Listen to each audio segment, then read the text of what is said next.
जैसे ही आप इसके अंदर आप जैसे भी इंडेक्स फाइल ओपन करते हो तो इंडेक्स फाइल के द्वारा ये सारी फाइलें है ओपन हो जाएगी।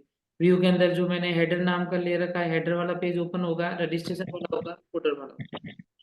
ठीक है। अब मैं ये चाहता हूँ कि मेरा ये जो मैंने जो पेज बनाया है,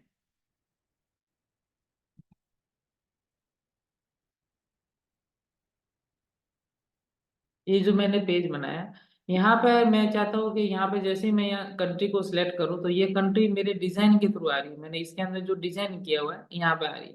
तो ये वैल्यू यहाँ डिजाइन के थ्रू ना आकर मैं चाहता हूँ कि डेटाबेस के द्वारा वैल्यू आनी चाहिए। ठीक है। ये जो मैंने लिखा हुआ है इंडिया पाकिस्तान यूएसए जो भी लिखा हुआ है, ये वैल्यू यहाँ डिजाइन की फॉर्म में आना चाहिए, ये वैल्यू डेटाबेस की फॉर्म में आना चाहिए। यानी डेटाबेस के अंदर मैं अगर कोई भी कंट्री का नाम ऐड करूंगा तो वो यहाँ पे शो होना चाहिए। तो उसके लिए अपन क्या करते हैं कि अपन फील्ड बना देते हैं और डेटाबेस बना देते हैं और डेटाबेस के अंदर कुछ वैल्यू को अपन ऐड करते हैं। पहले अपन डेटाबेस बनाते हैं। अपन ने कनेक्शन जब बनाया था तो कनेक्शन का नाम था, मॉडल के अंदर क्या बनाया था, करड।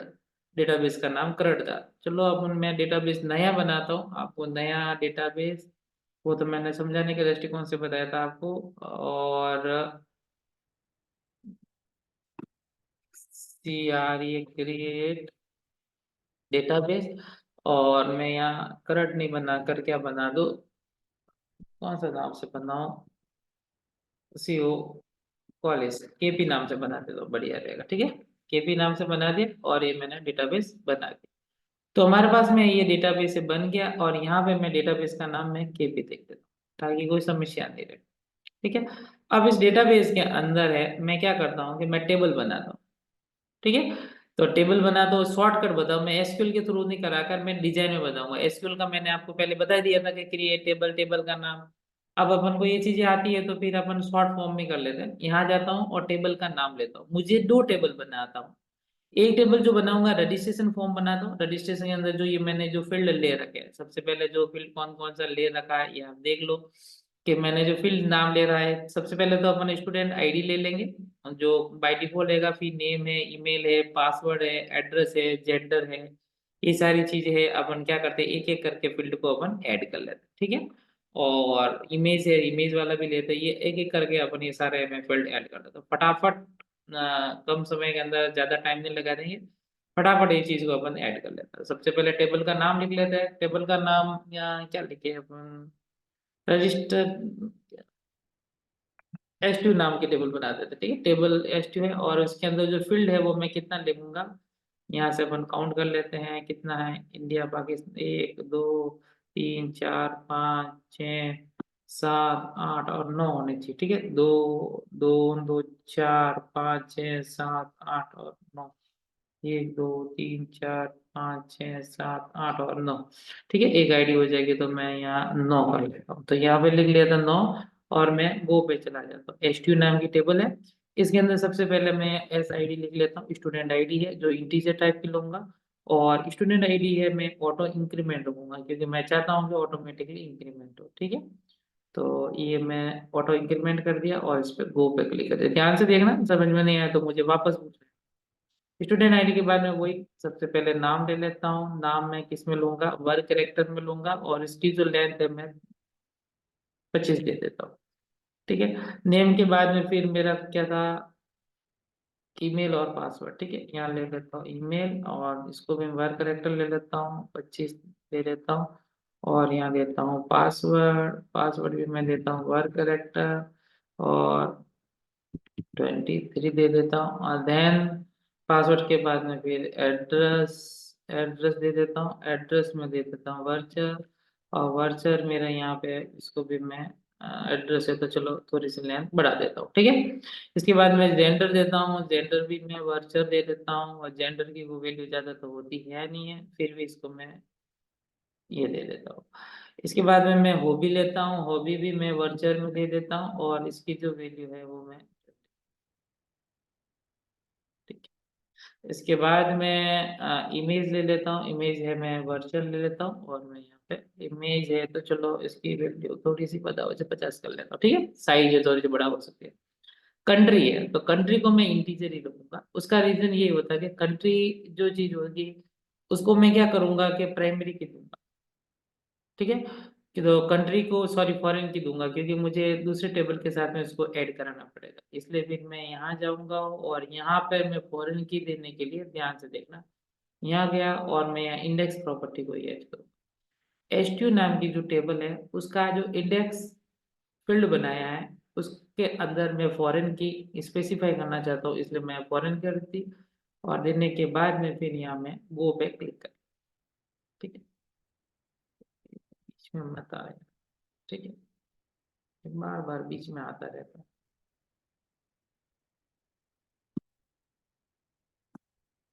और इसको मैं सेव कर दूँ। ठीक है, ये मेरी टेबल वन की स्टूडेंट आईडी, ईमेल आईडी, और देखो ये फॉरेन की बनी हुई है। ठीक है, अब मैं एक और टेबल बना देता हूँ, न्यू में जाता हूँ और मैं कंट्री नाम का टेबल बना देता हूँ। ठीक है, COUNTRY, ठीक, कंट्री। और उसके अंदर मैं दो फील्ड ऐड कर देता हूँ, वो और दो, ये सुनो और दो। ठीक, एक तो मैं कंट्री का आईडी, तो इसको लिख लेता हूँ CID, और इसको मैं ऑटो इंक्रीमेंट दे देता हूँ कंट्री आईडी।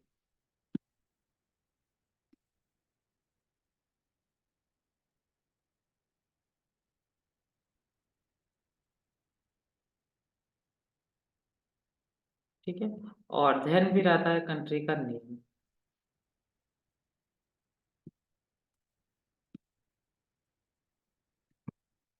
कंट्री नेम मैं वर्चर दे देता हूँ, क्योंकि इसके अंदर मुझे नाम देने पड़ेंगे, और मैं यहाँ 30 दे। ठीक है, और देन मैं इसको सेव कर लेता हूँ। ध्यान से देखना, समझ में नहीं आया तो बता देना कि सर समझ में नहीं आया। स्टूडेंट वाले पे कर लेता हूँ। अब मैं यहाँ पर स्टूडेंट टेबल पे क्लिक कर दिया, यहाँ पे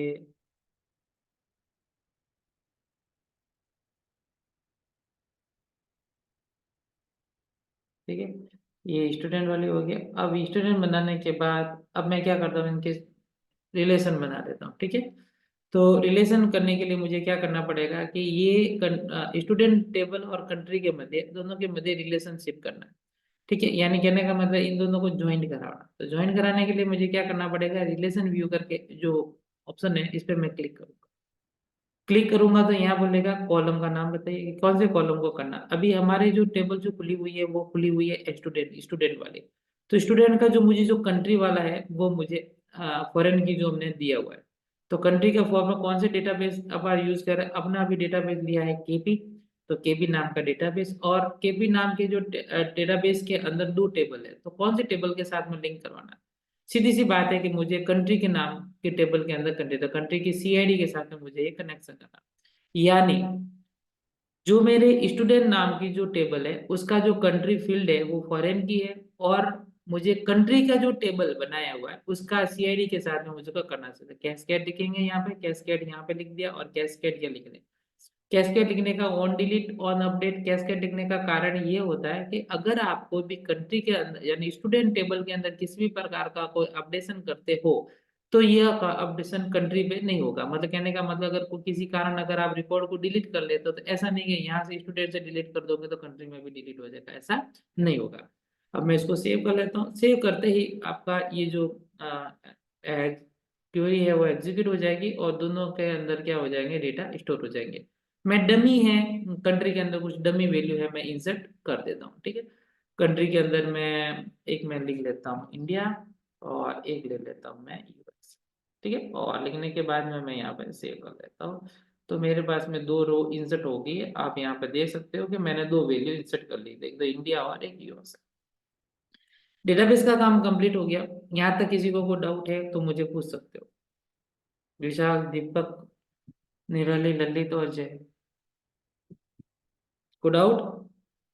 नो सर, नो। ठीक है, नो सर। अब अपन आते हैं डेटाबेस का काम अपन ने कंप्लीट कर दिया, और अब अपन चलते हैं सीधा मॉडल के ऊपर। मॉडल के अंदर मैंने वो फर्जी नाम लिखा था, करंट लिखा था, डमी लिखा था। अब अपन को पता है कि हमने जो डेटाबेस जो बनाया है वह बनाया है केपी वाला। ठीक है, तो यहाँ पे केपी है ही है, बस ये। अब अपना जो टारगेट था, जो मेन, जो मैंने आपको कहा था कि हम ड्रॉप डाउन लिस्ट के अंदर जैसे ही मैं इस फाइल को रन करता हूँ, तो रन करने के बाद में यहाँ पे जो वैल्यू है वो वैल्यू क्या आनी चाहिए, इंडिया, और जो भी यहाँ है। अभी मैं इसको सारा हटा देता हूँ कि ये जो वैल्यू डिजाइन वाली आ रही है, डिजाइन वाला पोर्शन हटा देता हूँ।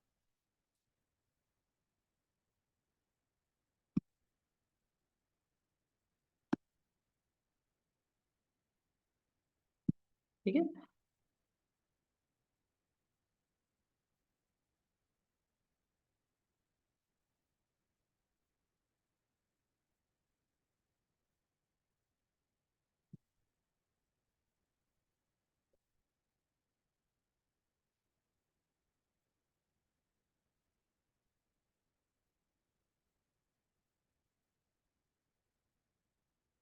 ठीक है, अब यहाँ पे जैसे मैं क्लिक करूंगा ना, तो जो मैंने ने जो PHP माई एडमिन के ऊपर जो मैंने जो दो फील्ड ऐड किए थे, USA और इंडिया, वो यहाँ पे शो होना चाहिए। अभी मैंने सारे हटा दिए।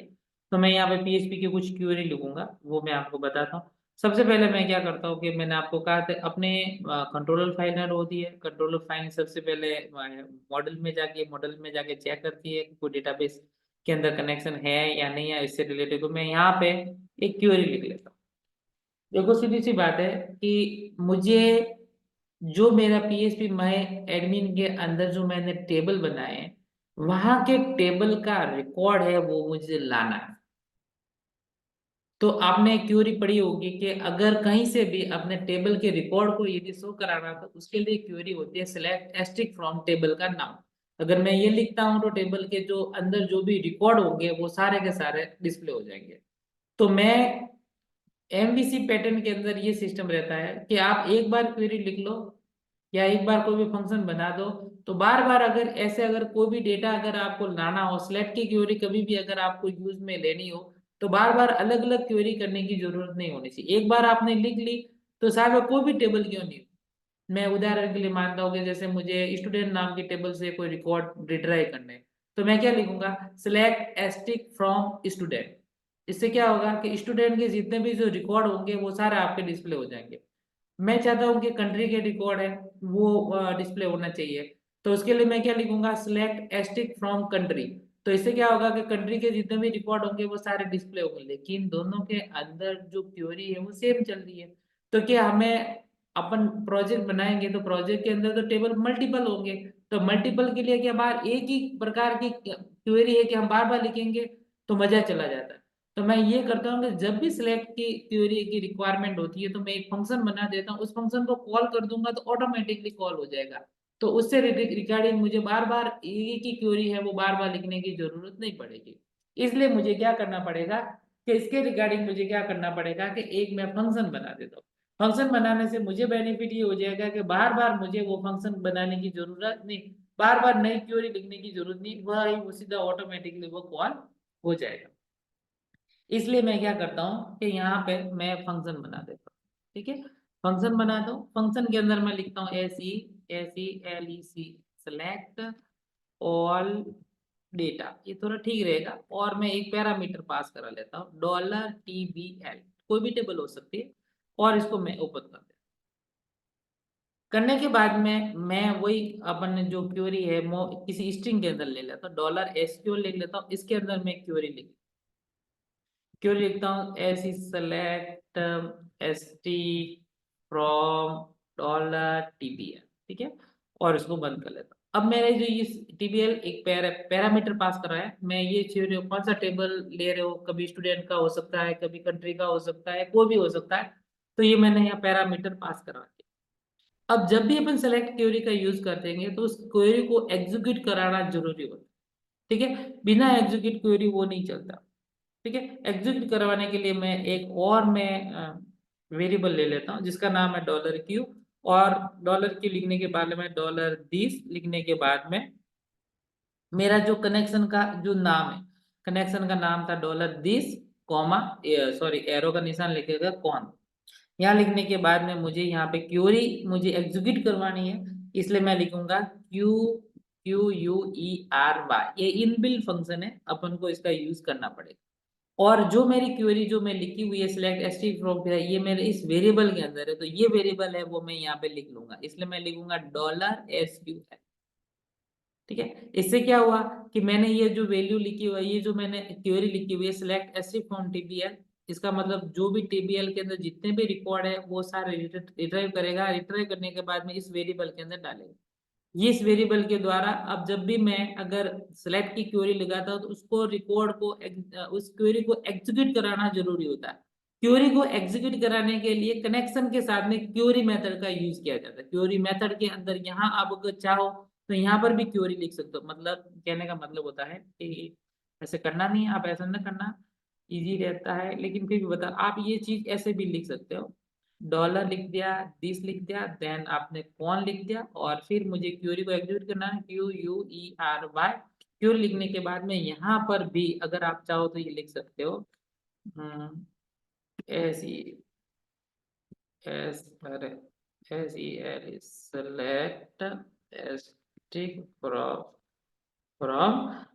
$DBL।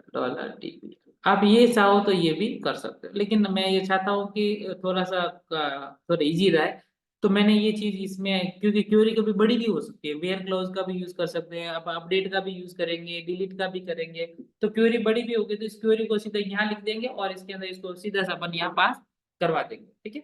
इसलिए मैं ये चाहता हूँ कि थोड़ी सी इजी रहे तो ठीक रहे, तो इसलिए मैंने इसको क्या किया, किसी वेरिएबल के अंदर स्टोर करवा दिया, और वेरिएबल पे स्टोर करने के बाद में फिर मैंने जिसको मैंने वैल्यू को यहाँ ले दिया।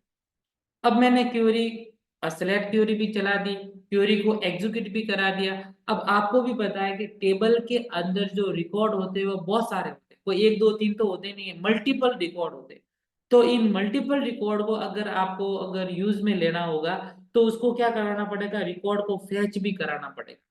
तो फैज आप भी बताइए कि इतने सारे रिकॉर्ड को एक साथ तो मैं डिस्प्ले करवा नहीं सकता, तो इसके लिए मुझे क्या करने पड़ किसकी जरूरत पड़ेगी, लूप की जरूरत पड़ेगी। तो लूप क्या करेगा, एक एक करके मुझे रिकॉर्ड है वो डिस्प्ले करवाएगा। तो मुझे लूप के लिए मैं जो लूप जो यूज करता हूँ अपने नॉर्मली जो वाइल लूप ले लेता हूँ, और वाइल लूप के अंदर मैं यहाँ पर एक और वेरिएबल ले लेता हूँ जिसका नाम दे देता हूँ $f।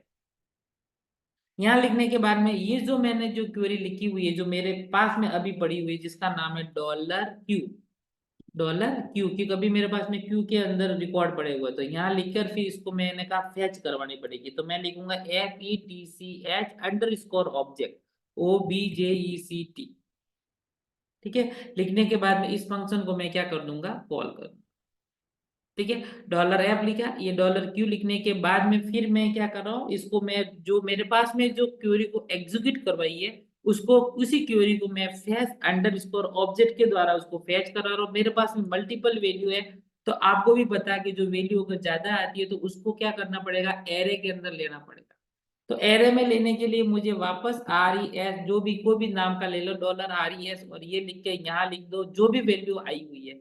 अभी हमारे पास में जो फेस करके जो ऑब्जेक्ट की जो वैल्यू जा रही है वो $F के पास में जा रही है, इसलिए मैं लिखूंगा $F,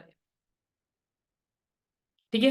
अब मेरे पास में एरे की वैल्यू आ गई, अब मैं इस फंक्शन को मैं ही रिटर्न कर लेता हूँ, क्योंकि मैं क्या करूंगा, फंक्शन एक बार बनाऊंगा, तो इस फंक्शन के अंदर जो भी रिकॉर्ड आ रहा है, जो भी फैच करके जो वैल्यू आ रही है उसको मैं क्या कर देता हूँ, रिटर्न कर लेता हूँ। इसलिए मैं यहाँ लिख लेता हूँ रिटर्न, और रिटर्न लिखने के बाद में $RES, ठीक है। अब मॉडल का काम, मॉडल के अंदर कनेक्शन भी बन गया, कुछ मैंने फंक्शन भी बनाया, एक फंक्शन बना, इस फंक्शन को वापस मैं कंट्रोलर में जाऊंगा, और कंट्रोलर में इस फंक्शन को मैं क्या कर दूंगा, कॉल कर।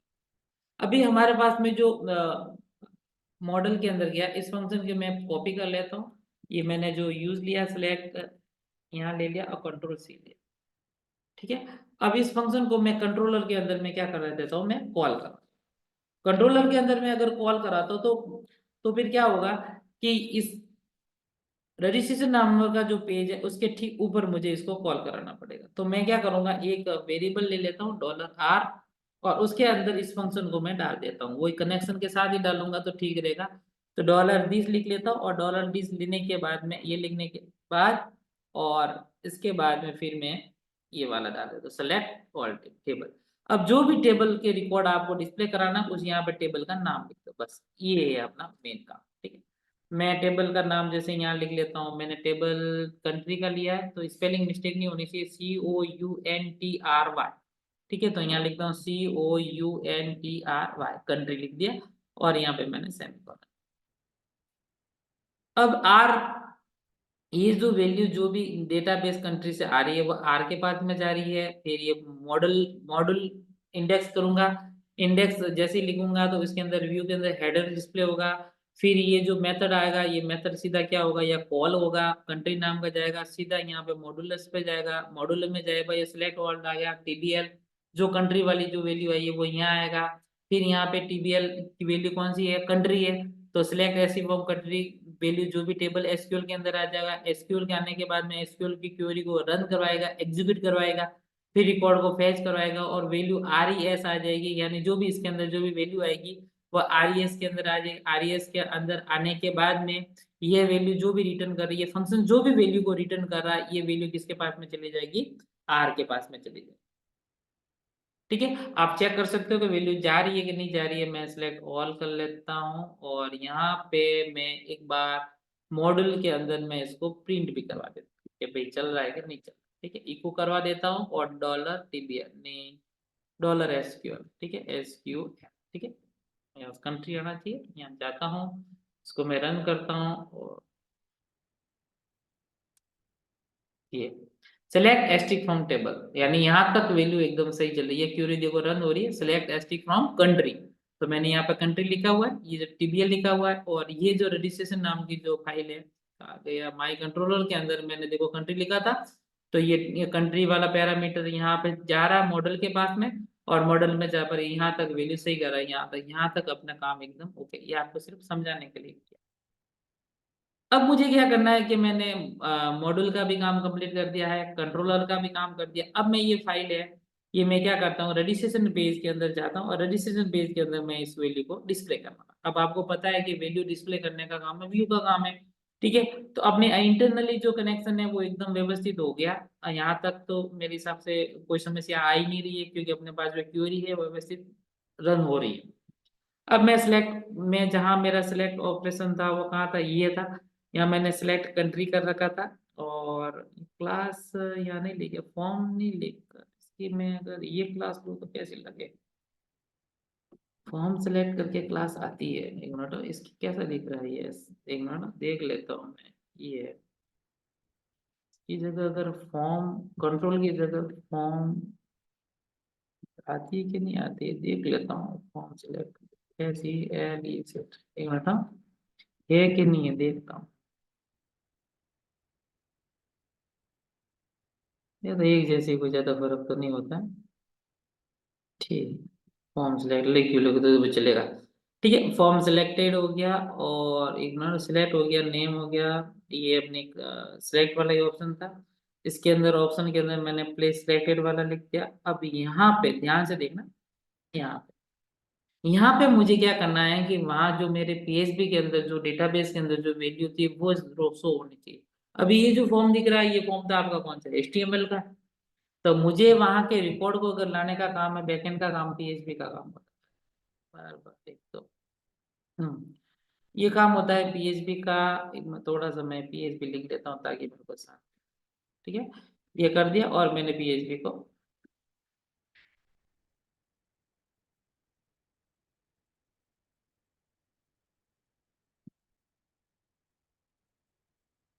ये पीएचपी को बंद कर दिया। ठीक है, इसके अंदर मैं वो आपको भी पता है कि जो वाइल्ड वाले जो एरे टाइप के रिकॉर्ड है उसको अगर शो कराना हो तो अपन फॉर इसका यूज करते हैं, एक एक करके डॉलर आर नाम का जो वेरिएबल है माय कंट्रोलर के अंदर, आपको पता है ये जो वैल्यू जो मैंने डाली हुई है डॉलर आर है। अब डॉलर आर है, इसको मैं ऐड कर लेता हूँ और एक मेरा दूसरा वेरिएबल डाल देता हूँ डॉलर सी। ठीक है, और यहाँ लेने के बाद में मैं मेरा कर्ली ब्रैकेट मैं ओपन कर लेता हूँ। करने के बाद में फिर एक और मैं वापस पीएचपी टैग ओपन करता हूँ यहाँ पे, पीएचपी, और मैं इसको बंद कर लेता हूँ। यहाँ क्यों जा रहा है, यहाँ रहने दे। ठीक है, और मेरे ये जो ब्रैकेट मैंने ओपन किया था ये ब्रैकेट मैं यहाँ क्लोज कर लेता हूँ। एक फोर पीएचपी टैग के अंदर मैंने फोर ईच लगा दिया और मैंने दूसरे टैग के अंदर फोर ईच को बंद कर दिया। आप टेंशन मत लेना, उसका कारण ये है कि अब इनके मध्य जो मैं जो ऑप्शन चलाऊंगा वो मुझे एचटीएमएल का चलाना है, इसलिए फिर मैं यहाँ पे मैं एचटीएमएल लिखूंगा, ऑप्शनल लिखूंगा, ध्यान रख। ठीक है, या ऑप्शन लिख दिया, ऑप्शन लिखने के बाद में बस ये एचटीएमएल का टैग है, तो मेरे पीएचपी यहाँ स्टार्ट कर दी और यहाँ मैंने बांध कर दी। अब मुझे क्योंकि देखो स्क्रिप्ट लैंग्वेज है तो एचटीएमएल दोनों के साथ में कॉम्बिनेशन चलाना पड़ता है, तो इस चीज का जरूर ध्यान रखना कि हम वैल्यू को डिस्प्ले करवा रहे हैं तो फोर ईच के माध्यम से करा रहे हैं, क्योंकि मुझे जो वैल्यू को डिस्प्ले करानी है वो एरे से आ रही है और एरे से मुझे वैल्यू को डिस्प्ले करवानी है। तो फोर ईच का ले लिया और उसके मध्य मुझे ऑप्शन को चलाना, ऑप्शन जो चलता है वो एचटीएमएल के अंदर चलता है। इसलिए मुझे फोर ईच लिख के जो मेरे कंट्रोलर के द्वारा जिसके अंदर वेरिएबल के अंदर वैल्यू स्टोर है वो मैंने आर ले लिया। अभी आर की वैल्यू सारी सी के पास में जा रही है। अब वैल्यू के अंदर मुझे यहाँ पर भी जो वैल्यू आ रही है ये बैकएंड से आनी चाहिए, इसलिए मैं यहाँ पर वापस पीएचपी का टैग ओपन करूंगा। लिखने के बाद में मुझे वैल्यू को प्रिंट करवानी है तो मुझे लिखूंगा इको डॉलर सी। अभी मेरे पास में जो आर की वैल्यू है वो सी के पास में, सी के अंदर मुझे कौन सी है कंट्री की सी आईडी, जो आप यहाँ से चेक कर लो कि आपने नाम है वो सी आईडी ही लिया या क्या लिया। तो हमने वैल्यू जो दी है वो सी आईडी है, ठीक है, और सी नेम है, ठीक है। ये लिखा हुआ तो मैंने सी आईडी लिख दिया। सी आईडी लिखने के बाद में फिर मैं यहाँ सेमी कॉलन लिख लेता हूँ, बस और कुछ नहीं करना, ठीक है। सेमीकोलन कर दिया और आपका सेमीकोलन सी आई डी लिख दिया। लिखने के बाद में फिर पीएचपी टैग को वापस आप अपने हिसाब से बंद, ठीक है, बंद कर दिया। बंद करने के बाद में सेमीकोलन है ये और यहाँ पर ये वैल्यू आपको और डाल, ठीक है। यहाँ पर तो देखो ये ऑप्शन वाली वैल्यू आई है और ऑप्शन के अंदर यहाँ पर वैल्यू डाल रहे, तो यहाँ पर भी मैं पीएचपी टैग लिखूंगा। और पीएचपी टैग लिखने के बाद एक मिनट ये लिख दिया। और यहाँ पर मैं क्या करूंगा कि मुझे पीएचपी की वैल्यू डालनी, तो वापस मैं यहाँ पीएचपी का टैग ओपन कर दिया। यहाँ मैं इको कर लेता हूँ। इको करने के बाद में वही मेरे पास में जो फॉर ईच के द्वारा जो वैल्यू आ रही है डॉलर सी के द्वारा जो वैल्यू जो कर रहा हूँ वो सी नेम कर रहा हूँ और मैं वापस यहाँ बंद कर दिया। फोर इस यहाँ मुझे ये बंद कर दिया और ऑप्शन का बंद कर दिया, ठीक है। इसको मैं सेव कर लेता हूँ और सेव करने के बाद में फिर इसको मैं रन करने की कोशिश करता हूँ, ठीक है। और यहाँ देखो ये देखो इंडिया और यूएसए ऑटोमेटिकली आ गए, ये हमने नहीं दिया, ऑटोमेटिकली वहां से। अब मैं अगर डेटाबेस के अंदर यहाँ अगर मैं एक और ऐड करता हूँ,